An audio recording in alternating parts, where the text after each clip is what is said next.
உண்மையில் அவர் கவலையில் இருந்தால் விடுபட்டு விடுவார், மகிழ்ச்சியாகி விடுவார். உண்மையில் புரிந்தார். கவலையில் வாடக்கூடிய அல்லாஹுடைய தூதர் முஹம்மது ரசூலுல்லாஹ் ஸல்லல்லாஹு அலைஹி வஸல்லம் அவர்களை அந்த நிலையிலிருந்து மீட்டு வருவதற்காக அவர்களுக்கு சிறந்த ஆலோசனைகளையும் சிறந்த அறிவுரைகளையும் கூறுவதற்காக அல்லாஹ் ரப்புல் ஆலமீன் குர்ஆனுடைய ஒரு சூறாவை இறக்குகிறார்.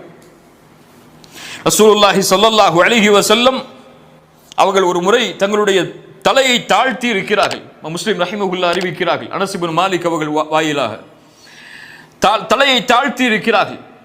திடீரென்று அல்லாஹ்வுடைய தூதர் ஸல்லல்லாஹு அலைஹி வஸல்லம் சிரிக்கிறார்கள். இந்த நேரம் குழந்தை மரணித்த அந்த காலகட்டம், முகத்தை தாழ்த்தி இருந்த அல்லாஹ்வுடைய தூதர் நிமிர்ந்ததும் சிரிக்க ஆரம்பிக்கிறார்கள்.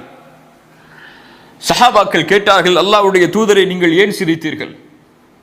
அல்லாஹ்வுடைய தூதருடைய கவலையை நீக்கிய ஒரு விஷயம் நடந்திருக்கிறது.